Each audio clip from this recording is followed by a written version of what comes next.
Kodagu channel ವಾರ್ತೆಗಳ ಪ್ರಾಯೋಜಕರು Muliya Keshav Bhat and sons, Madikeri, Gonikoppa, Puttur, Bengaluru. Shri Mookambika enterprises, near market, Madikeri. Infotainment park, Parsanakaduvu, Kannur, Kerala. Shri ಟಾರ್ಪರಿನ್ಸ್, Aras road, Mysuru. Sharada jewellery, Aras road, Mysuru. Prashanth wood and steel furnitures, industrial area, Madikeri. Sandil Kumar textiles, Mysuru. Naja mart, near market, Madikeri. Netra opticals, ಮಹದೇವಪೇಟ್.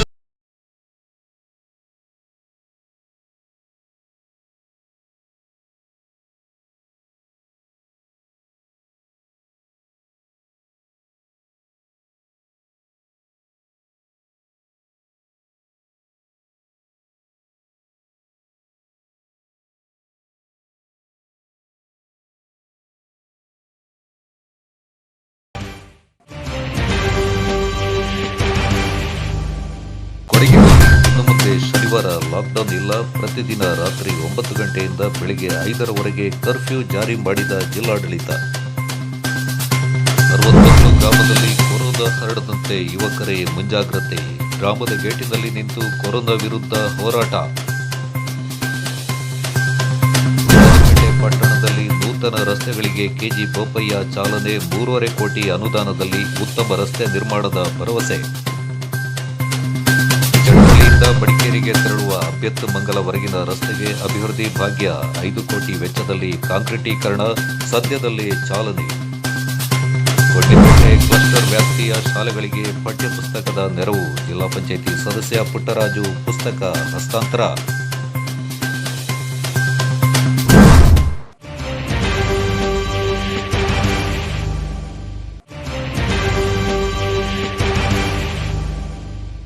ಜಿಲ್ಲೆಯಲ್ಲಿ ಬುಧವಾರ 16 ಸೋಂಕಿತ ಪ್ರಕರಣಗಳು ಪತ್ತೆಯಾಗಿದ್ದು, ಸೋಂಕಿತರ ಸಂಖ್ಯೆ 298ಕ್ಕೆ ಏರಿಕೆಯಾಗಿದೆ.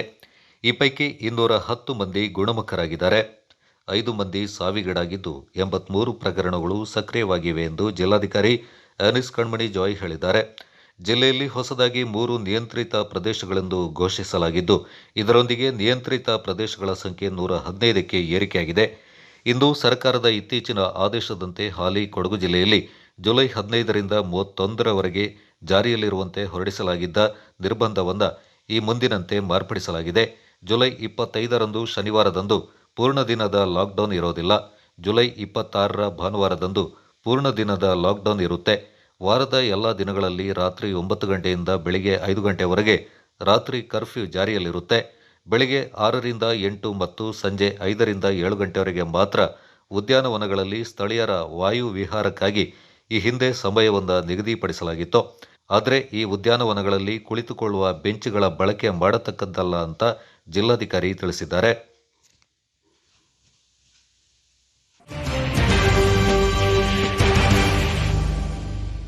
ರಾಜ್ಯದಲ್ಲಿ ಕೊರೋನಾ ಸಾವಿನ ರಣಕೆಕ್ಕೆ ಹಾಕ್ತಾ ಇದ್ದು, ನಗರ ಪ್ರದೇಶಗಳಲ್ಲಿ ಹರಡುತ್ತಿದ್ದ ಮಹಾಮಾರಿ ಸೋಂಕು ಈಗ ಗ್ರಾಮಗಳಲ್ಲೂ ವ್ಯಾಪಕವಾಗಿ ಹರಡ್ತಾ ಇದೆ. ಗ್ರಾಮಗಳಿಗೆ ಕೊರೋನಾ ಹರಡದಂತೆ ತಡೆಯಲು ಗ್ರಾಮದ ಯುವಕರು ಮುಂದಾಗಿದ್ದಾರೆ. ಮುಂಜಾನೆಯಿಂದ ರಾತ್ರಿವರೆಗೂ ಗ್ರಾಮದ ಗೇಟಿನಲ್ಲಿ ನಿಂತು ಒಳಗೆ ಬರುವ ಜನರಿಗೆ, ಸ್ಥಳೀಯರಿಗೆ ಥರ್ಮಲ್ ಟೆಸ್ಟ್ ಮಾಡಿ ಸ್ಯಾನಿಟೈಸರ್ ಮಾಡಿ ಗ್ರಾಮದ ಒಳಗೆ ಬಿಡ್ತಾ ಇದ್ದು, ಕೊರೋನಾ ವಿರುದ್ಧ ಹೋರಾಡಲು ಯುವಕರು ಮುಂದಾಗಿದ್ದಾರೆ. ಊರಿನ ಎಂಟ್ರಿ ಪಾಯಿಂಟ್ ಗೇಟ್ನಲ್ಲಿ ಟೆಂಟ್ ಹೀಗೊಂದು ದೃಶ್ಯ ಕಂಡುಬಂದಿದ್ದು, ಕೊಡಗು ಜಿಲ್ಲೆ ವಿರಾಜಪೇಟೆ ತಾಲೂಕಿನ ಗೋಣಿಕೊಪ್ಪ ಸಮೀಪದ 60 ಗ್ರಾಮದಲ್ಲಿ.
ಕೈಕೇನು ಕೊಚ್ಚಿ ಬಾಂಗ್ ರಾಗೋಟ ಬಾ ಬಾಂಗ್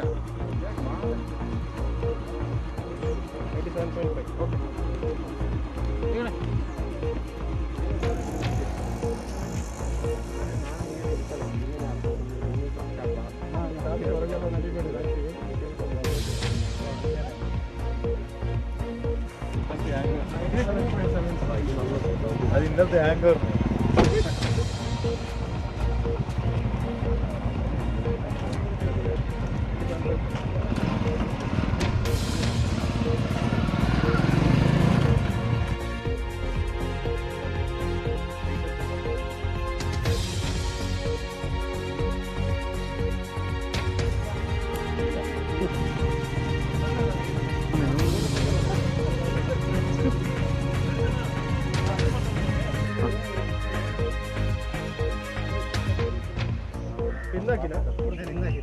ಡೈಲಿ ಒಂದು ರೌಂಡ್ ಚೆಕ್ ಅಲ್ಲದಲ್ಲ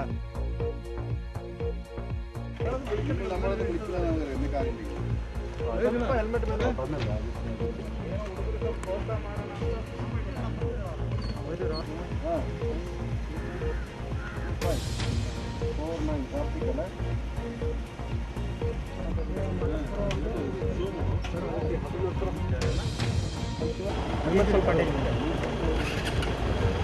96.6 ಆಯ್ತಲ್ಲ ಹೇಗೆ ಸ್ಯಾನಿಟೈಸರ್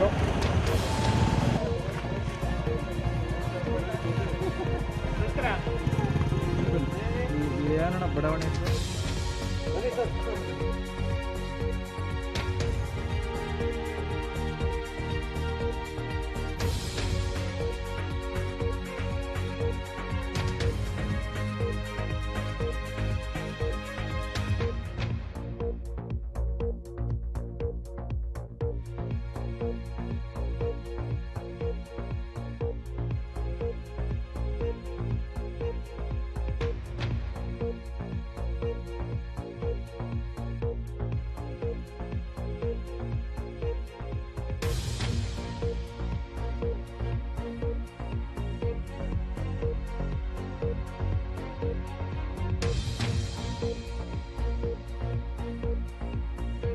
ಕೋವಿಡ್ ಒಂದು I think I don't know what to say exactly ಈ ಥರ ಟೆಸ್ಟ್ ಮಾಡೋದ್ರಿಂದ ಒಂದು ಜನಕ್ಕೆ ಅವೇರ್ನೆಸ್ ಬರುತ್ತೆ which is really important these days I think day by day cases increase ಆಗ್ತಿದೆ ನಮಗೆ ಕೂಡ ಒಂದು ಏನೋ ಈ ಥರ ಮಾಡೋದ್ರಿಂದ ಒಂದು ಅವೇರ್ನೆಸ್ ಬರುತ್ತೆ ಓಕೆ ಈ ಥರ ನಾವು ಈ ಥರ ಸ್ವಲ್ಪ ಸೇಫಾಗಿ ಮಾಸ್ಕ್ ಯೂಸ್ ಮಾಡಬೇಕು ಆಗಾಗ ಸ್ಯಾನಿಟೈಸರ್ ಯೂಸ್ ಮಾಡಬೇಕು ಓಕೆ ಟೆಂಪ್ರೇಚರ್ ಜಾಸ್ತಿ ಇದ್ದರೆ ನಿಯರ್ ಬೈ ಏನೋ ಹಾಸ್ಪಿಟಲ್ಸ್ಗೆ ಕನ್ಸಲ್ಟ್ ಮಾಡಬೇಕು ಸೊ ಆ ಡೀಟೇಲ್ಸ್ ನಮಗೂ ಗೊತ್ತಾಗ್ತದೆ which is really important these days I think ಅರವತ್ತು Gokul team is doing really good job ಹಾಂ ನಿನ್ನೆ ಎಲ್ಲ ಮನೆಗೂ ಬಂದು ಏನು ಟೆಂಪ್ರೇಚರ್ ಚೆಕ್ ಮಾಡಿದ್ರು ಸೊ ಐ ಥಿಂಕ್ ಮನೇಲಿ ಯಾರ್ಯಾರು ಇದ್ದಾರೆ ಎಲ್ಲ ಡೀಟೇಲ್ಸ್ ಕಲೆಕ್ಟ್ ಮಾಡಿ ಎಲ್ಲರೂ ಹೊರಗೆ ಹೋಗಿದ್ದೀವಿ ಆ ಡೀಟೇಲ್ಸ್ ಚೆಕ್ ಮಾಡಿ ಆ್ಯಂಡ್ ಟೆಂಪ್ರೇಚರ್ ಕೂಡ ಚೆಕ್ ಮಾಡಿದ್ರು ಸೊ ಎಲ್ಲರದು ಆ್ಯಸ್ ಆಫ್ ನಾವು ನಾರ್ಮಲ್ ಇದೆ ಆ್ಯಂಡ್ ಐ ಥಿಂಕ್ ಅಕ್ಕಪಕ್ಕ ಎಲ್ಲ ಏರಿಯಾಸ್ನೂ ಕವರ್ ಮಾಡಿದ್ದಾರೆ ತಡಿಬೋದು I think it is not just government even people ಕೂಡ ನಾವು ಜನಗಳು ಕೂಡ ಅಷ್ಟೇ ಏನೋ ಕೇರ್ಫುಲ್ ಆಗಿರಬೇಕು ಏನು ಗೌರ್ಮೆಂಟ್ ಏನು ಹೇಳ್ತಿದೆ ಅದನ್ನ ಫಾಲೋ ಮಾಡಬೇಕು ಪ್ರಾಪರಾಗಿ ಸ್ಯಾನಿಟೈಸರ್ ಅವಾಗ ಡಿಸ್ಟೆನ್ಸ್ ಮೇಂಟೈನ್ ಮಾಡಬೇಕು ಜನದಿಂದ ಜನ ಮಧ್ಯ ಎಲ್ಲೇ ಹೋದರೂ ಮಾಸ್ಕ್ ಹಾಕಬೇಕು ಐ ಥಿಂಕ್ ಗೌರ್ಮೆಂಟ್ ಏನು ಡಿಸಿಷನ್ ತಗೊತಿದೆ ಅದನ್ನ ಜನಗಳು ಕೂಡ ಈಕ್ವಲ್ ಆಗಿ ಫಾಲೋ ಮಾಡಬೇಕು ಅಲ್ಲದೆ ಯುವಕರು ಮನೆಗೂ ತೆರಳಿ ಪರೀಕ್ಷೆಯನ್ನ ನಡೆಸಿದ್ದಾರೆ ಈ ರೀತಿ ಮಾಡ್ತಾ ಇರೋದ್ರಿಂದ ನಮಗೆ ಯಾವ ಭಯಾನೂ ಇಲ್ಲ ಯಾರಾದರೂ ಹೊಸಬ್ರು ಊರಿಗೆ ಬಂದರೆ ಅವರ ವಿವರವನ್ನು ಕೂಡ ಸಂಬಂಧಪಟ್ಟ ಅಧಿಕಾರಿಗಳ ಗಮನಕ್ಕೆ ತರ್ತಾ ಇದ್ದಾರೆ ನಮ್ಮಲ್ಲಿ ಅಂದರೆ ಈಗ ನಾವು ಈ ಊರಲ್ಲಿ ಈ ಕೊರೋನಾ ಈಗ ನಾವು ದೂರದಲ್ಲಿ ನೋಡ್ತಿದ್ದೋ ಅದು ಈಗ ಎಮ್ಮರಿ ಥರ ಬಂದು ನಮ್ಮ ಮನೆ ಹತ್ರ ಗಂಟೆ ಬಂದಿದೆ ಅದಕ್ಕೆ ನಾವು ನಮ್ಮ ಊರನ್ನು ಒಂದು 600 ಮನೆಗಳಿದೆ ಅದನ್ನು ರಕ್ಷಿಸೋಸ್ಕರ ನಾವು ಮುಂಜಾಗ್ರತವಾಗಿ ಎಲ್ಲ ಮನೆಗೆ ಹೋಗಿ ಸ್ಯಾನಿಟೈಸ್ ಮಾಡಿ ಎಲ್ಲರೂ ಸ್ಕಿನ್ ಟೆಸ್ಟ್ ಮಾಡಿ ಎಲ್ಲ ಮುಂಜಾಗ್ರತೆ ತಗೊಂಡಿದ್ದೀವಿ. ಅದೇ ರೀತಿ ನಾವು ನಮ್ಮ ಊರಿಗೆ ಬೇರೆ ಊರಿಂದ ಯಾರೂ ಸಹ ಒಳಗೆ ಬಾರದಂತೆ, ಈ ಊರಿನವರು ಹೊರಗೆ ಹೋಗೋದಂತೆ ನಾವು ಕ್ರಮ ತಗೊಂಡಿದ್ದೀವಿ. ಮತ್ತು ಏನಾದರೂ ಸ್ವಲ್ಪ ಯಾರು ಸಂಪರ್ಕ ಇದ್ದವರಿಗೆ ಸೆಲ್ಫ್ ಕ್ವಾರಂಟೈನ್ನ ನಾವೇ ನೋಡಿ ನಿಗಾ ವಹಿಸಿ ಮಾಡ್ತಿದ್ದೇವೆ. ಹೊರಗಡೆ ಬರೋ ಜನರಿಗೆ ಸ್ಯಾನಿಟೈಸ್ ಮಾಡಿ ಕಳಿಸೋದು ನಾವು. ಒಳಗೆ ಬರೋರು ಅಷ್ಟೇ, ಏನಾದರೂ ಜಸ್ಟ್ ಸ್ವಲ್ಪ ಕೆಲಸ ಇದ್ದರೆ ಆ ಕೆಲಸ ಮುಗಿಸ್ಕೊಂಡು ತಕ್ಷಣವೇ ಈ ಊರಿಂದ ಹೊರಟು ಬಿಡಬೇಕು. ಅವ್ರು ಉಳಿಯೋಂಗೆ ಇರೋದಿಲ್ಲ, ಯಾರು ಉಳಿಯೋ ಥರ ಎಲ್ಲ ಇದು ಮಾಡ್ತಿದ್ದೀವಿ. ಮತ್ತು ನಾವು ಇಲ್ಲಿ ಸ್ಕ್ರೀನ್ ಟೆಸ್ಟ್ ಮಾಡಿ ಅವ್ರದ್ದು ಟೆಂಪ್ರೇಚರ್ ಏನಾದರೂ ಹೆಚ್ಚು ಕಮ್ಮಿ ಇದ್ದರೆ ಅದಕ್ಕೆ ನಾವು ನೋಟ್ ಮಾಡಿಕೊಂಡು ಆರೋಗ್ಯ ಅಧಿಕಾರಿಗಳಿಗೆ ತಿಳಿಸಿ ಅವ್ರ ಬಗ್ಗೆ ಸ್ವಲ್ಪ ಮಾಹಿತಿ ಮಾಡ್ತಿದ್ದೀವಿ. ಎಲ್ಲ ನಮ್ಮ ಅನುಗ್ರಹ ಸಂಘ ತಂಡದವರು ಮತ್ತು ನಮ್ಮ ನಾಗರಿಕರಿಗೂ ಸಹ ತುಂಬ ಸಹಾಯ ಮಾಡ್ತಿದ್ದಾರೆ, ಪ್ರೋತ್ಸಾಹ ಕೊಡ್ತಿದ್ದಾರೆ. ಅದೇ ರೀತಿ ನಮ್ಮಲ್ಲಿ ಒಂದು ಪಾಸಿಟಿವ್ ಕೇಸ್ ಬಂತು, ಅದು ನಮಗೆ ಮಾಹಿತಿ ಇಲ್ಲ, ಅವ್ರು ಬೇರೆ ಎಲ್ಲೋ ಟೆಸ್ಟ್ ಮಾಡಿಸಿದ್ದಾರೆ, ಮಾಹಿತಿ ಇಲ್ಲ. ಸಡನ್ನಾಗಿ ಪಾಸಿಟಿವ್ ಬಂದ ಮೇಲೆ ನಮಗೆ ಗೊತ್ತಾಯಿತು ಈ ಥರ ಪಾಸಿಟಿವ್ ಇದೆ ಅಂತ. ಈಗ ಒಂದು ಏರಿಯಾ ಸೀಲ್ ಡೌನ್ ಆಗಿದೆ, ಅಲ್ಲಿಗೆ ಸುಮಾರು ಒಂದು 50 ಮನೆಗಳಿದೆ. ಅವರಿಗೆ ಬೇಕಾದ ಆಹಾರ ಸಾಮಗ್ರಿಗಳು ಮತ್ತು ಏನು ದಿನನಿತ್ಯ ವಸ್ತುಗಳನ್ನು ನಾವು ಅಲ್ಲಿ ಅವರಿಗೆ ತಲುಪಿಸೋ ವ್ಯವಸ್ಥೆ ಮಾಡಿದ್ದೀವಿ. ಯಾರು ಹೊರಗೆ ಹೋಗೋದಂತೆ ಅವರಿಗೆ ಏನು ಅನಾನುಕೂಲ ಆಗೋ ಥರ ನಾವು ನೋಡ್ಕೊಳ್ತಿದ್ದೀವಿ. ಬೆಳಿಗ್ಗೆ 8 ಗಂಟೆಯಿಂದ ರಾತ್ರಿ 10-10:30ವರೆಗೆ ನಾವು ಇಲ್ಲಿ ಎಲ್ಲ ತಂಡದವ್ರು ನಿಂತ್ಕೊಂಡು ಎಲ್ಲರೂ ಬರೋರಿಗೆ ಹೋಗೋರಿಗೆ ಎಲ್ಲ ಸ್ಯಾನಿಟೈಸ್ ಮಾಡಿ ಸ್ಕ್ರೀನ್ ಟೆಸ್ಟ್ ಮಾಡಿ ಹೊರಗೆ ಬಿಡ್ತಾರೆ ನಾವು. ವಿರಾಜಪೇಟೆಯಲ್ಲಿ ಶಾಸಕ ಬೋಪಯ್ಯ ಅವರಿಂದ ನಗರದ 2 ಬಡಾವಣೆಯ ನೂತನ ಕಾಂಕ್ರೀಟ್ ರಸ್ತೆಗೆ ಬುಧವಾರ ಚಾಲನೆ ದೊರೆಯಿತು. ರಾಜ್ಯ ಸರ್ಕಾರದ ಮಳೆ ಹಾನಿ ಯೋಜನೆಯಲ್ಲಿ ವಿರಾಜಪೇಟೆ ಪಟ್ಟಣ ಪಂಚಾಯಿತಿಗೆ 3.5 ಕೋಟಿ ರೂಪಾಯಿ ಅನುದಾನ ಬಂದಿದ್ದು, ಸುಮಾರು 7 ಲಕ್ಷ ರೂಪಾಯಿ ವೆಚ್ಚದಲ್ಲಿ ವಿರಾಜಪೇಟೆ ಚಿಕ್ಕಪೇಟೆ ಬಳಿ 110 ಮೀಟರ್ ರಸ್ತೆಗೆ ಕಾಂಕ್ರೀಟೀಕರಣ ಮತ್ತು ಶಿವಕೇರಿಯ 190 ಮೀಟರ್ ಕಾಂಕ್ರೀಟ್ ರಸ್ತೆಗೆ 13 ಲಕ್ಷ ರೂಪಾಯಿ ವೆಚ್ಚದಲ್ಲಿ ನಿರ್ಮಾಣಗೊಂಡ ರಸ್ತೆಯಿಂದ ಶಾಸಕ ಕೆಜಿ ಬೋಪಯ್ಯ ಉದ್ಘಾಟಿಸಿದರು. ಈ ಸಂದರ್ಭದಲ್ಲಿ ಪಟ್ಟಣ ಪಂಚಾಯಿತಿ ಮುಖ್ಯಾಧಿಕಾರಿ ಶ್ರೀಧರ್ ಹಾಗೂ ಅಭಿಯಂತರ ಹೇಮಕುಮಾರ್ ಮತ್ತು ಜಿಲ್ಲಾ ಪಂಚಾಯಿತಿ ಸದಸ್ಯರಾದ ಶಶಿ ಸುಬ್ರಹ್ಮಣ್ಯ, ಪಟ್ಟಣ ಪಂಚಾಯಿತಿ ಚುನಾಯಿತ ಸದಸ್ಯರಾದ ಆಶಾ, ಜೂನಾ, ಪೂರ್ಣಿಮಾ, ಸುಭಾಷ್, ಹರ್ಷವರ್ಧನ್ ಮತ್ತಿತರರು ಹಾಜರಿದ್ದರು.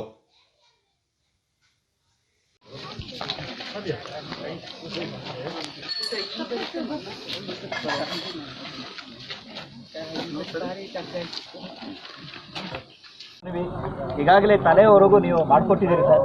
ಇನ್ನೊಂದು ಸ್ವಲ್ಪ ಆ ಜಾಗದಲ್ಲಿ ಬಾಕಿ ಉಳಿದಿದೆ ಸರ್. ದಯಮಾಡಿ ನಮ್ಮ ಪೂರ್ಣಿಮಾ ಅವರು ನೀವೆಲ್ಲ ಕೈ ಜೋಡಿಸಿ ಶ್ರೀಧರ್ ಅವರ ಸಾಹೇಬ್ರ ಮೂಲಕ ನಮ್ಗೆ ಅದೊಂದು ನೆರವೇರಿಸ್ಕೊಡ್ಬೇಕು ಅಂತ ನಾವು ವಿನಯಪೂರ್ವಕ ನಿಮ್ಮಲ್ಲಿ ಕೇಳ್ಕೊಳ್ತಿದ್ದೀವಿ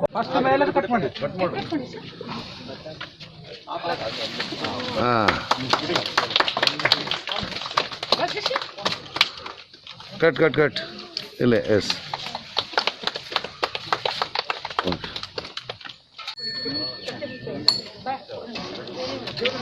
ಕೋಣೆ ಬಂತು.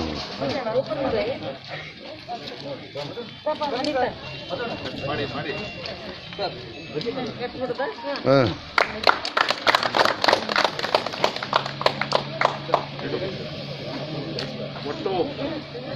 ಪಂಚಾಯತಿಗೆ ರೈನ್ ಡ್ಯಾಮೇಜ್ ಇದರಲ್ಲಿ 3.5 ಕೋಟಿ ಅನುದಾನ ಬಂದಿದೆ. ಒಟ್ಟು 13 ಕೋಟಿ ಕೊಡಗು ಜಿಲ್ಲೆಗೆ 3.5 ಕೋಟಿ ಕೊಟ್ಟಿದ್ದಾರೆ. ಈಗಾಗಲೇ 75 ಲಕ್ಷ ರೂಪಾಯಿಯ ಕಾಮಗಾರಿ ಮುಗಿದಿದೆ. ಉಳಿದಿದ್ದನ್ನು ಹಂತವಾಗಿ ಮಾಡಿ ಎಲ್ಲವೂ ಟೆಂಡರ್ ಆಗಿದೆ. 197 ಮೀಟರು ಉದ್ದದ ರಸ್ತೆ, ಹಾಗೆ 14 ಲಕ್ಷ ರೂಪಾಯಿಯಲ್ಲಿ ಈ ರಸ್ತೆ ನಿರ್ಮಾಣ ಆಗಿದೆ. ಆಗಲೇ ಹೇಳಿದಾಗೆ ಭಾಳ ವರ್ಷದ ಬೇಡಿಕೆ ಇವತ್ತು ಪೂರೈಸಿದೆ. ಗುಣಮಟ್ಟ ಮತ್ತು ಏನು ರಸ್ತೆ ಎಲ್ಲ ಚೆನ್ನಾಗಾಗಿದೆ ಅಂತ ನಾನು ಸಹಕಾರವನ್ನು ಕೊಡ್ತಿದ್ದೇನೆ ಅವರಿಗೆಲ್ಲರಿಗೂ.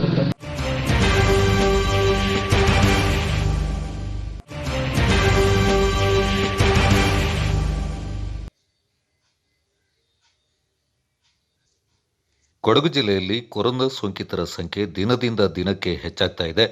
ಮೂಲವೇ ಇಲ್ಲದೆ ಕೊರೋನಾ ಹರಡುತ್ತಾ ಇರುವುದರಿಂದ ಜನ ಆತಂಕಕ್ಕೆ ಒಳಗಾಗಿದ್ದಾರೆ. ಈ ನಡುವೆ ಆರೋಗ್ಯ ಸಿಬ್ಬಂದಿಯ ಎಡವಟ್ಟು ಜಿಲ್ಲೆಯ ಜನತೆಯ ನಿದ್ದೆಗೆಡಿಸಿದೆ. ಕೊಡಗು ಜಿಲ್ಲೆಯಲ್ಲಿ ಈಗಾಗಲೇ ಸೋಂಕಿತರ ಸಂಖ್ಯೆ ದಿನದಿಂದ ದಿನಕ್ಕೆ ಏರಿಕೆಯಾಗ್ತಲೇ ಜನ ಭಯದ ವಾತಾವರಣದಲ್ಲಿ ಬದುಕಬೇಕಾದ ಪರಿಸ್ಥಿತಿ ನಿರ್ಮಾಣವಾಗಿದೆ. ಈ ನಡುವೆ ವಿರಾಜಪೇಟೆ ತಾಲೂಕಿನ ಹೆಗ್ಗಳ ಸಮೀಪದ ನಿರ್ಮಲಗೇರಿಯ 45 ವರ್ಷದ ಮಹಿಳೆ ಕ್ಯಾನ್ಸರ್ನಿಂದ ಬಳಲ್ತಾ ಇದ್ದು ಕೇರಳಕ್ಕೆ ಹೋಗುವ ಹಿನ್ನೆಲೆ ಕೋವಿಡ್ ಪರೀಕ್ಷೆಗೆ ಒಳಗಾಗಿದ್ದಾರೆ. ಈ ಸಂದರ್ಭದಲ್ಲಿ ಮಹಿಳೆಯ ರಿಪೋರ್ಟ್ ಮೊದಲಿಗೆ ನೆಗೆಟಿವ್ ಅಂತ ಬಂದಿದೆ. ವರದಿ ನೆಗೆಟಿವ್ ಬಂತಲ್ಲ ಅಂತ ಕ್ಯಾನ್ಸರ್ ಚಿಕಿತ್ಸೆಗಾಗಿ ಕೇರಳಕ್ಕೆ ತೆರಳಿದ್ದಾರೆ. ಆಗ ಮತ್ತೆ ವರದಿ ಪಾಸಿಟಿವ್ ಬಂದಿದ್ದು ಮಹಿಳೆ ಇದ್ದ ಏರಿಯಾ ವಿರಾಜಪೇಟೆ ಸಮೀಪದ ನಿರ್ಮಲಗೇರಿ ಪ್ರದೇಶವೊಂದ ಸೀಲ್ ಡೌನ್ ಮಾಡಲಾಗಿದೆ.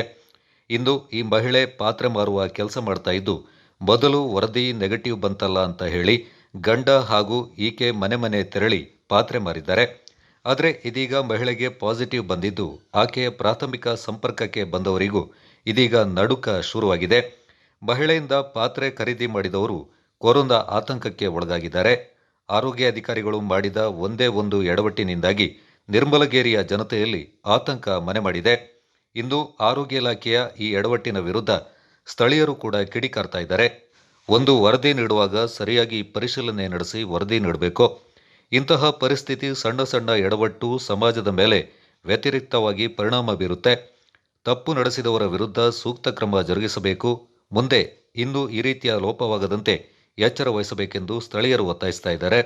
ಒಟ್ಟಿನಲ್ಲಿ ಆರೋಗ್ಯ ಇಲಾಖೆಯ ಸಣ್ಣ ಎಡವಟ್ಟು ಮಹಿಳೆಯ ಪ್ರಾಥಮಿಕ ಸಂಪರ್ಕಕ್ಕೆ ಒಳಗಾದವರಿಗೆ ಭಯ ಶುರುವಾಗಿದೆ.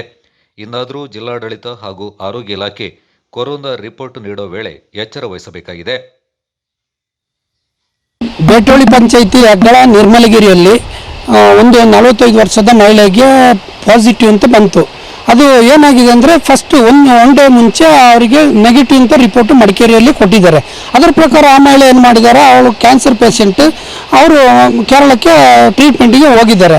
ಆದರೆ ಮಾರನೇ ದಿವಸ ಪಾಸಿಟಿವ್ ಅಂತ ಬರುವಾಗ ಎಲ್ಲರಿಗೂ ಗೊಂದಲ ಆಯಿತು. ಇಲ್ಲಿ ಇರೋರಿಗೂ ಅಷ್ಟೇ, ಹತ್ತಿರದಲ್ಲಿ ಅವರ ಸಂಪರ್ಕದಲ್ಲಿ ಇರೋರು ಎಲ್ಲರಿಗೂ ಗೊಂದಲ ಆಗಿ ಅವರು ಏನು ಮಾಡಬೇಕು ಅಂತ ಗೊತ್ತಾಗಿಲ್ಲ. ನನ್ನನ್ನು ಸಂಪರ್ಕ ಮಾಡಿದ್ರು. ನಾನು ಎಲ್ಲ ಹೆಲ್ತ್ ಡಿಪಾರ್ಟ್ಮೆಂಟ್ ಎಲ್ಲರನ್ನೂ ಸಂಪರ್ಕ ಮಾಡಿದೆ.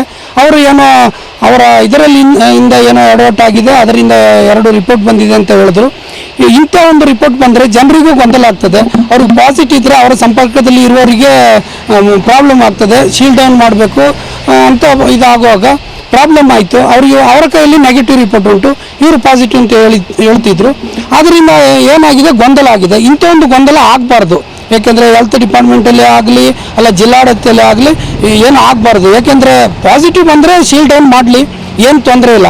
ಅವರಿಗೆ ನೆಗೆಟಿವ್ ಕೊಟ್ಬಿಟ್ಟು ಪುನಃ ಪಾಸಿಟಿವ್ ಅಂತ ಹೇಳುವಾಗ ಜನರಿಗೂ ಗೊಂದಲ ಆಗ್ತದೆ. ಇದು ಯಾವುದು ಸತ್ಯ ಯಾವುದು ಸುಳ್ಳು ಅಂತ ಆಗ್ತದೆ. ಆದರೆ ಇನ್ನು ಮುಂದೆ ಆದರೂ ಅಷ್ಟೇ ಜಿಲ್ಲಾಡಳಿತ ಇದನ್ನು ಸರಿಯಾದ ಸೂಕ್ತ ಇದರಲ್ಲಿ ನೋಡಿಕೊಂಡು ಇನ್ನೂ ಯಾರಿಗಾದರೂ ಇಂಥ ಒಂದು ಪ್ರಾಬ್ಲಮ್ ಆಗದಾಗೆ ಮಾಡಬೇಕು ಅಂತ ನಾನು ಈ ಮಾಧ್ಯಮದ ಮುಖಾಂತರ ನಾನು ಕೇಳ್ಕೊಳ್ತೀನಿ.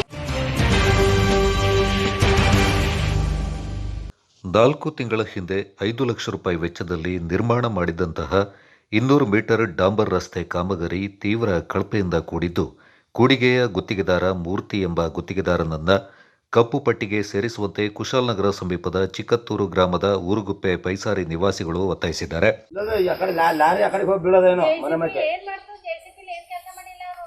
ಇದು ಏನಾದ್ರು ಗಾಡಿ ಇಲ್ಲ ಇದಾದ್ರೆ ಅಪ್ಸೆಟ್ ಆದ್ರೆ ಈ ಕಡೆ ಲಾರಿ ಆ ಕಡೆ ಹೋಗಿ ಬೀಳೋದೇನೋ ಮನೆ ಮೇಲೆ.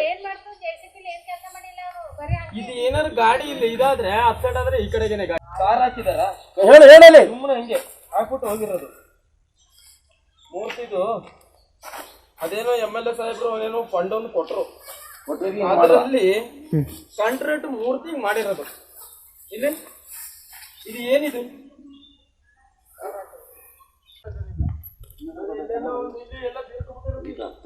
ಬರೀ ಎಂತ ಗೊತ್ತಾ, ಬರೀ ಮಣ್ಣು ಹಿಂಗೆ ಇಲ್ಲಿ ಬರೀ ಮಣ್ಣಿಗೆ ಹಾಕಿರೋದು.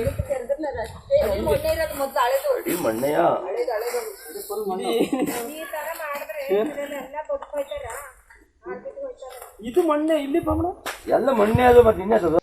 ಈ ಕುರಿತು ಮಾಧ್ಯಮದೊಂದಿಗೆ ಮಾತನಾಡಿದ ಇಲ್ಲಿನ ನಿವಾಸಿ ಪಾಪಣ್ಣ, ಹಲವಾರು ವರ್ಷಗಳಿಂದ ಚಿಕ್ಕತ್ತೂರು ಗ್ರಾಮದ ಊರುಗೊಪ್ಪೆ ಪೈಸಾರಿಗೆ ತೆರಳಲು ಸೂಕ್ತ ರಸ್ತೆ ವ್ಯವಸ್ಥೆ ಇಲ್ಲದೆ ಹಲವು ತಿಂಗಳುಗಳ ಹಿಂದೆ ಇಲ್ಲಿಂದ ಗ್ರಾಮಸ್ಥರಾದ ನಾವು ಮಡಿಕೇರಿ ವಿಧಾನಸಭಾ ಕ್ಷೇತ್ರದ ಶಾಸಕ MP ಅಪ್ಪಚ್ಚುರಂಜನ್ ಅವರಿಂದ ಪರಿಪರಿಯಾಗಿ ಕೇಳಿಕೊಂಡ ಮೇರೆಗೆ 200 ಮೀಟರ್ ಉದ್ದದ ಡಾಂಬರ್ ರಸ್ತೆಗೆ ಶಾಸಕರು ಮಂಜೂರಾತಿ ಮಾಡಿದ್ರು. ಆದರೆ ಈ ರಸ್ತೆಯ ಕಾಮಗಾರಿಯನ್ನ 4 ತಿಂಗಳ ಹಿಂದೆ ಇಲ್ಲಿಂದ ಕೂಡಿಗೆ ನಿವಾಸಿಯಾದ ಮೂರ್ತಿ ಎಂಬ ಗುತ್ತಿಗೆದಾರ ನಿರ್ವಹಿಸಿದ್ದು, ಇದೀಗ ರಸ್ತೆಯು ತೀವ್ರ ಸ್ವರೂಪದಲ್ಲಿ ಕಳಪೆ ಗುಣಮಟ್ಟದಿಂದ ಕೂಡಿದ್ದು, ಬರಿಗಾಲಿನಲ್ಲಿ ಕೆರೆದರೂ ಕಾಮಗಾರಿಗೆ ಬಳಸಿರುವ ಡಾಂಬರ್ ಮತ್ತು ಜಲ್ಲಿ ಕಲ್ಲು ಕಿತ್ತು ಬರ್ತಾ ಇದ್ದು, ರಸ್ತೆ ಅಲ್ಲಲ್ಲಿ ಗುಂಡಿ ಬಿದ್ದು ವಾಹನ ಸಂಚಾರಕ್ಕೆ ಮತ್ತು ಜನಸಂಚಾರಕ್ಕೆ ಅಡಚಣೆಯಾಗಿದೆ ಎಂದು ದೂರಿದರು. ನಾವು ಇಲ್ಲಿ ನಮ್ಮ ಶಾಸಕರ ಅಪ್ಪಚ್ಚು ರಂಜನವರು ನಮಗೊಂದು 5 ಲಕ್ಷದ ಒಂದು ಪರಿಹಾರ ಕೊಟ್ಟರು ರೋಡಿಗೆ ಅಂತೇಳಿ. ಅದು ಗುತ್ತಿಗೆದಾರರು ಮೂರ್ತಿ ಅವರು ಗುತ್ತಿಗೆದ ಇದು ಕಾಂಟ್ರಾಕ್ಟ್ ಮಾಡಿಸ್ಬಿಟ್ಟು ಅದು 4 ತಿಂಗಳಾಗಿದೆ ಅಷ್ಟೇ. 4 ತಿಂಗಳಾಗಿ ಇನ್ನೂ 4 ತಿಂಗಳಾಗಿಲ್ಲ. ಅಷ್ಟು ಬೇಗ ಇನ್ನು ಮಳೆನೂ ಹಿಡಿದಿಲ್ಲ. ಮಳೆ ಆದರೆ ಇದು ಇನ್ನೂ ಗುಂಡಿ ಬಿದ್ದೋಗ್ತದೆ. ಅದರಿಂದ ಎಲ್ಲ ರೋಡ್ಗಳು ಪ್ರತಿಯೊಂದು ರೋಡು ಕಿತ್ತು ಹೋಗುಂಟು. ಇದು ಒಂದೇ ಕಡೆ ಅಲ್ಲ, ಮೂರ್ತಿದು ಎಲ್ಲಿ ನೋಡಿದ್ರು ಇದೇ ಕಳಪೆ ಕಾಮಗಾರಿನೇ ಆಯ್ತಾ. ಇನ್ನು ಅದೇನೆ ಇದು ನಾವು ತಾರು ಇದು ಮಾಡ್ತೀವಿ, ಹಾಗೆ ಮಾಡ್ತೀವಿ, ಹೀಗೆ ಮಾಡ್ತೀವಿ ಅಂತ ಹೇಳಿ ಇದು ಮಾಡಿದ್ರು. ಇದು ಮಾಡಿ ಲಾಸ್ಟಿಗೆ ಇದು 4 ತಿಂಗಳೇ ಆಗಿದ್ದು. 4 ತಿಂಗಳಾಗಕ್ಕೆ ಮುಂಚೆ ಕಿತ್ತೋಗುಂಟು ರೋಡು. ಕಪ್ಪು ಅದೇ ಮೂರ್ತಿಯವರು ಈ ತರ ಕಳಪೆ ಕಾಮಗಾರಿಯನ್ನು ಮಾಡ್ತಾ ಇದ್ದಾರೆ. ಅವ್ರನ್ನ ದಯವಿಟ್ಟು ಯಾವುದೇ ಕಾರಣಕ್ಕೂ ಅವ್ರಿಗೂ ಬಿಲ್ ಆಗ್ಬಾರ್ದು. ಮತ್ತೆ ಅವ್ರನ್ನ ಕಪ್ಪು ಪಟ್ಟಿಗೆ ಸೇರಿಸಲೇಬೇಕು. ಅವ್ರನ್ನ ಯಾವುದೇ ಕಾರಣಕ್ಕೂ ಈ ತರ ಕಾಮಗಾರಿ ಇಲ್ಲಿ ಅಂತಲ್ಲ, ಎಲ್ಲ ಕಡೆನೂ ಹೀಗೆ ಮಾಡ್ತಾ ಇದ್ದಾರೆ ಅವರು. ಅವ್ರನ್ನ ಯಾವುದೇ ಕಾರಣಕ್ಕೂ ಇದನ್ನ ಅವ್ರಿಗೆ ಬಿಲ್ಲು ಆಗ್ಬಾರ್ದು. ಬಿಲ್ ಆಗದೇ ಅದನ್ನ ತಡಿಬೇಕು ಅವರು. ದಯವಿಟ್ಟು. ಸೋಮವಾರಪೇಟೆ ಪಟ್ಟಣದಲ್ಲಿ ಮಂಗಳವಾರ ಸಂಜೆ ಕರ್ಫ್ಯೂ ಉಲ್ಲಂಘನೆ ಮಾಡಿದವರಿಗೆ ಪೊಲೀಸರು ಲಾಠಿ ಏಟಿನ ರುಚಿ ತೋರಿಸಿದ್ರು. ಸಂಜೆ 6 ಗಂಟೆ ಬಳಿಕ ಓಡಾಟಕ್ಕೆ ಜಿಲ್ಲಾಡಳಿತ ಕಡಿವಾಣ ಹಾಕಿದ್ರು. ನಿಯಮ ಬಾಹಿರವಾಗಿ ಅನಾವಶ್ಯಕ ಓಡಾಟ ಮಾಡ್ತಾ ಇದ್ದ ವಾಹನ ಸವಾರರಿಗೆ ಪೊಲೀಸರು ಲಾಠಿ ಬೀಸಿದ್ರು. ವೃತ್ತ ನಿರೀಕ್ಷಕ ನಂಜುಂಡೇಗೌಡ, ಸಬ್ ಇನ್ಸ್ಪೆಕ್ಟರ್ ಶಿವಶಂಕರ್ ಕಟ್ಟುನಿಟ್ಟಿನ ಕ್ರಮ ಕೈಗೊಂಡ್ರು.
ಕೊಡಗು ಜಿಲ್ಲಾ ಬಿಜೆಪಿಯ ನೂತನ ಕಚೇರಿಯ ನೆಲಸಮತಟ್ಟು ಕೆಲಸ ನಗರದ ಸಿವಿಎಸ್ ಬಳಿ ಬಿರುಸಿನಿಂದ ನಡೆಯುತ್ತಿದೆ.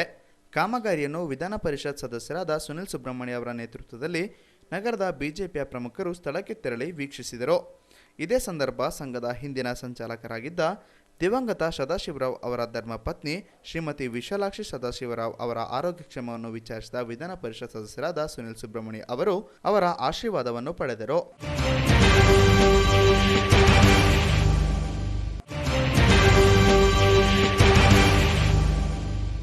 ಚಟ್ಟಳ್ಳಿಯಿಂದ ಮಡಿಕೇರಿಗೆ ತೆರಳುವ ಮುಖ್ಯ ರಸ್ತೆಯ ಅಬ್ಯಾಲದವರೆಗಿನ 2.25 ಕಿಲೋಮೀಟರ್ ವರೆಗಿನ ಲೋಕೋಪಯೋಗಿ ಇಲಾಖೆಯ ಕಾಂಕ್ರೀಟ್ ರಸ್ತೆ ಮತ್ತು ಚರಂಡಿ ಕಾಮಗಾರಿಗಳು ಕೊರೋನಾ ಹಾಗೂ ಮಳೆಯ ಆತಂಕದ ನಡುವೆ ನಡೀತಾ ಇದೆ. ಈ ಹಿಂದೆ ಚಟ್ಟಳ್ಳಿ ಮಾರ್ಗವಾಗಿ ಮಡಿಕೇರಿಗೆ ಬರೋ ರಸ್ತೆ ತೀರಾ ಹದಗೆಟ್ಟಿದ್ದು, ವರ್ಷದಿಂದ ವರ್ಷಕ್ಕೆ ತೇಪೆ ಕೆಲಸದ ಮೂಲಕ ರಸ್ತೆಯ ಗುಂಡಿಗಳನ್ನು ಮುಚ್ಚಲಾಗ್ತಾ ಇತ್ತು. ಆದರೆ ಈ ಬಾರಿ ರಸ್ತೆ ಹಾಳಾಗಿ ಅತಿ ಕಿರಿದಾಗಿರುವ ಈರಳೆ ಒಳಮುಡಿ ಗ್ರಾಮಕ್ಕೆ ಒಳಪಡುವ ಅಬ್ಯಾಲದ ರಸ್ತೆಯಿಂದ ಸುಮಾರು 2.25 ಕಿಲೋಮೀಟರ್, ಚಟ್ಟಳ್ಳಿವರೆಗಿನ ರಸ್ತೆಯಿಂದ ಸುಮಾರು 5 ಕೋಟಿ ರೂಪಾಯಿ ವೆಚ್ಚದಲ್ಲಿ 5.5 ಮೀಟರ್ ಅಗಲವಿರುವ ರಸ್ತೆಯಿಂದ ಕಾಂಕ್ರೀಟೀಕರಣಗೊಳಿಸಲು ಲೋಕೋಪಯೋಗಿ ಇಲಾಖೆ ತೀರ್ಮಾನಿಸಿತ್ತು. ಕಳೆದ 2 ತಿಂಗಳಿನಿಂದ ರಸ್ತೆಯ ಕಾಮಗಾರಿಯನ್ನು ಪ್ರಾರಂಭಿಸಿತ್ತಾದರೂ ಕೊರೋನಾದ ಲಾಕ್ಡೌನ್ ಸಂದರ್ಭ ಕಾಮಗಾರಿ ನಿಧಾನಗೊಂಡಿತ್ತು. ಜುಲೈ 9ರಿಂದ ಆಗಸ್ಟ್ 25ರವರೆಗೆ ಚಟ್ಟಳ್ಳಿ ಅಬ್ಯಾಲ ರಸ್ತೆಗೆ ಕಾಂಕ್ರೀಟೀಕರಣ ಕಾಮಗಾರಿ ನಡೀತಾ ಇರೋದ್ರಿಂದ ಜಿಲ್ಲಾಧಿಕಾರಿಯವರು ರಸ್ತೆ ಸಂಚಾರವನ್ನು ನಿಷೇಧಿಸಿ ಆದೇಶ ಹೊರಡಿಸಿದ್ರು. ರಸ್ತೆ ಕಾಮಗಾರಿ ಜುಲೈ 10ರಿಂದ ಪ್ರಾರಂಭಿಸಿ ಅತಿ ಶೀಘ್ರದಲ್ಲಿ ಚಾಲನೆ ಸಿಗುವ ಲಕ್ಷಣ ಕಾಣ್ತಾ ಇದೆ. ಆಗಸ್ಟ್ 25ರ ಒಳಗೆ ರಸ್ತೆ ಕಾಮಗಾರಿ ಮುಗಿಯಲಿದೆಯಾದರೂ ವಾಹನ ಸಂಚಾರಕ್ಕೆ ಮುಂದಿನ 1 ವಾರ ಬೇಕಾಗಬಹುದೆಂದು ಪಿಡಬ್ಲ್ಯೂಡಿ ಇಂಜಿನಿಯರ್ ಪೀಟರ್ ತಿಳಿಸಿದ್ದಾರೆ.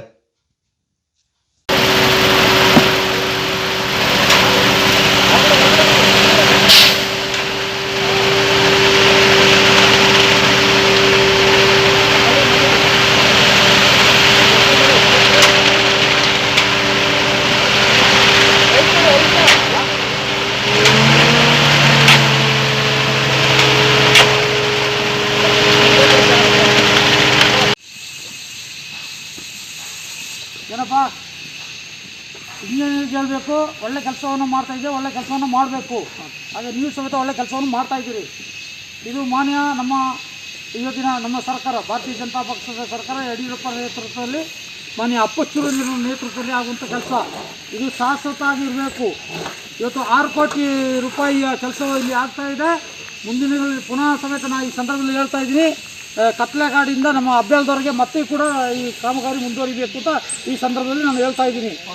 ಆ ದೃಷ್ಟಿಯಿಂದ ಈ ಕಾಮಗಾರಿ ಚೆನ್ನಾಗಿ ಮಾಡ್ತಾ ಇದ್ದೀವಿ ನಿಮ್ಮ ಗುತ್ತಿಗೆದಾರರು ಮತ್ತು ನಮ್ಮ ಇಂಜಿನಿಯರ್ ಅವರು. ಅದರಿಂದ ಅವರಿಗೆ ಅಭಿನಂದನೆ ಸಲ್ಲಿಸ್ತೀನಿ. ಹಾಗೆ ನಮ್ಮ ಮಾನ್ಯ ಶಾಸಕರಾದ ಅಪ್ಪಚ್ಚುರಂಜನವರ ಒಂದು ಮುಂದಾಳತ್ವದಲ್ಲಿ, ಒಂದು ನೇತೃತ್ವದಲ್ಲಿ ಈ ಕೆಲಸವನ್ನು ಮಾಡಿದ್ದಾರೆ. ಭಾಳ ಸಂತೋಷ ಆಗ್ತಾ ಇದೆ. ಕಾಮಗಾರಿ ಚೆನ್ನಾಗಿ ನಡೀಲಿ. ಓಕೆ.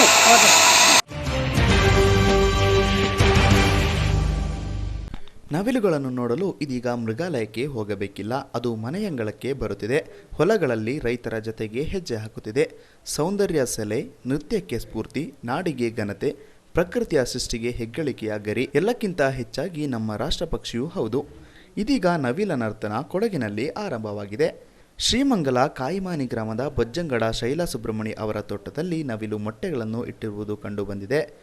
ನವಿಲು 4 ಮೊಟ್ಟೆಗಳನ್ನಿಟ್ಟಿದ್ದು, ತೋಟದ ಮಾಲೀಕರು ಮೊಟ್ಟೆಗಳಿಗೆ ಯಾವುದೇ ಹಾನಿಯಾಗದಂತೆ ನಿಗಾ ವಹಿಸಿದ್ದಾರೆ. ಕಾಡಾನೆಯೊಂದಿಗೆ ನವಿಲುಗಳು ಕೂಡ ಕಾಫಿ ತೋಟದಲ್ಲಿ ಮರಿಗಳಿಗೆ ಜನ್ಮ ನೀಡಲು ಆರಂಭಿಸಿವೆ. ಕಾಡಿನಲ್ಲಿ ಸ್ವಚ್ಛಂದವಾಗಿ ಓಡಾಡುತ್ತಾ, ಹಾರಾಡುತ್ತಾ, ಕೇಕೆ ಹಾಕುತ್ತಾ ಇರುವ ನವಿಲುಗಳನ್ನು ಪದೇ ಪದೇ ಕಾಣಸಿಗುತ್ತಿರುವುದು ಸ್ಥಳೀಯರಲ್ಲಿ ಆಶ್ಚರ್ಯ ತಂದಿದೆ.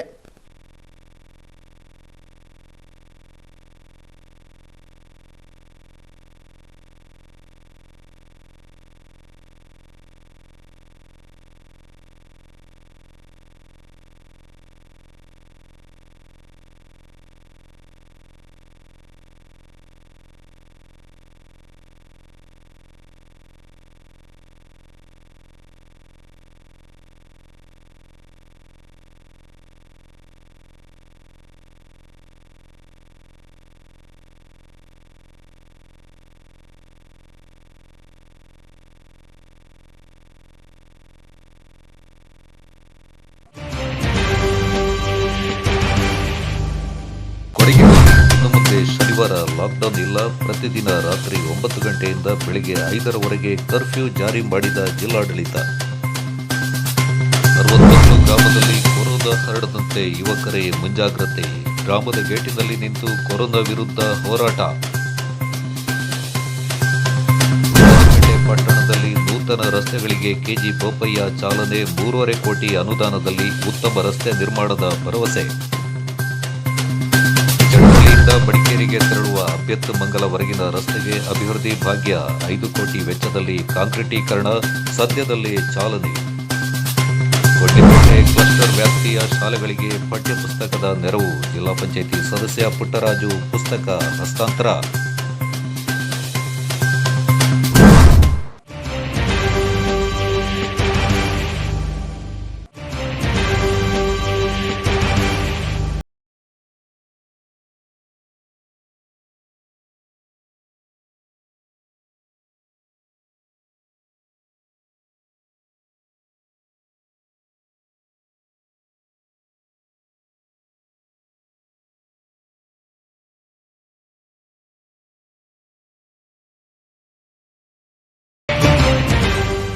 ಕೊಡಗು ಚಾನೆಲ್ ವಾರ್ತೆಗಳ ಪ್ರಾಯೋಜಕರು Muliya Keshav Bhat and sons, Madikeri, Gonikoppa, Puttur, Bengaluru. Shri Mookambika enterprises, near market, Madikeri. Infotainment park, Parsanakaduvu, Kannur, Kerala. Shri ಟಾರ್ಪರಿನ್ಸ್, Aras road, Mysuru. Sharada jewellery, Aras road, Mysuru. Prashanth wood and steel furnitures, industrial area, Madikeri. Sendil Kumar textiles, Mysuru. Naja mart, near market, Madikeri. Netra opticals, Mahadev plate, Madikeri.